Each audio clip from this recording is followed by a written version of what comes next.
Bonjour à tous les passionnés d'Afrique et bienvenue sur notre chaîne. Si vous suivez l'actualité, vous savez que le Sénégal vient de vivre un événement politique majeur, avec la décision du président Bassirou Diomaye Faye de restructurer l'exécutif et de mettre fin aux fonctions du Premier ministre Ousmane Sonko. Face à cela, on voit beaucoup de colère, beaucoup de passion sur les réseaux sociaux. Mais aujourd'hui, sur cette chaîne, nous allons faire les choses différemment. Excellence Bassirou Diomaye Diakhar Faye a mis fin aux fonctions de M. Ousmane Sonko, Premier ministre, et par conséquent à celles des ministres et secrétaires d'État membres du gouvernement. Nous n'allons insulter personne. Nous n'allons attaquer ni le président, ni les partisans d'Ousmane Sonko, ni nos voisins de la sous-région comme le Mali. Pourquoi? Parce que le Sénégal est un grand pays, doté d'institutions fortes, et que l'avenir de notre continent mérite des analyses de hauteur, basées sur les faits, l'économie et la vision. Installez-vous confortablement, abonnez-vous si ce n'est pas encore fait, et analysons ensemble les 4 grands défis de ce tournant historique. Que dit la Constitution du Sénégal? Elle donne au président de la République le pouvoir de nommer et de démettre le Premier ministre. Ce que nous voyons aujourd'hui n'est pas une crise de l'État. C'est le fonctionnement normal de nos institutions républicaines.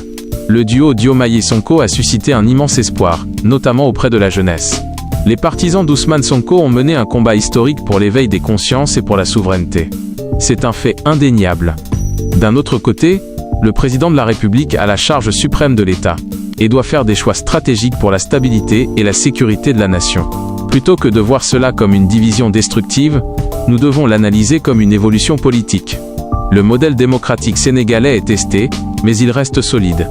La vraie question n'est pas qui a tort ou qui a raison, mais plutôt quelles sont les réformes de fond qui se jouent derrière ce changement. Parlons maintenant de ce qui impacte directement le quotidien des Sénégalais, l'économie.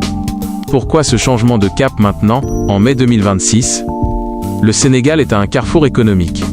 Nous avons des discussions cruciales avec les partenaires internationaux, comme le FMI, concernant la gestion de notre dette publique. Il y a aussi des arbitrages essentiels à faire sur les contrats pétroliers et gaziers qui commencent à produire leurs effets. Il y a 2 visions qui se croisent. 1. D'un côté, une volonté d'accélérer les réformes de rupture radicale, souvent portées par la base du PASTEF. 2. De l'autre, la nécessité pour l'État de rassurer les investisseurs nationaux et internationaux pour maintenir la croissance et financer le quotidien des Sénégalais. Gouverner, c'est choisir. Et aujourd'hui, le défi économique principal reste la réduction du coût de la vie, la création d'emplois pour la jeunesse et la modernisation de nos marchés publics.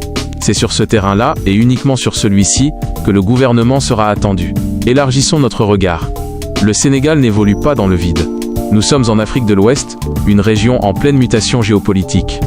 On voit nos frères du Mali, du Burkina et du Niger tracer une voie différente à travers l'Alliance des États du Sahel, AES.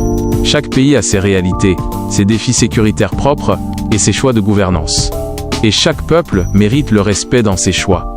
Le Sénégal, de par son histoire, a toujours choisi une voie de transition démocratique civile et de diplomatie de médiation.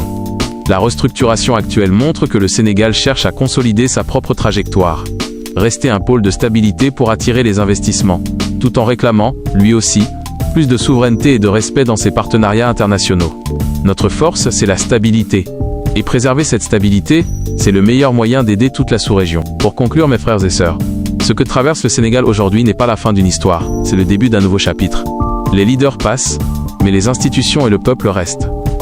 Ousmane Sonko a marqué l'histoire politique de ce pays et son influence reste majeure. Le président Bassirou Diomaye Faye a la lourde tâche de conduire le navire vers l'émergence et la paix sociale. En tant que citoyen, notre rôle n'est pas d'insulter, mais d'exiger des résultats. Des écoles, des hôpitaux, des emplois et une justice équitable pour tous. Merci d'avoir suivi cette analyse jusqu'au bout.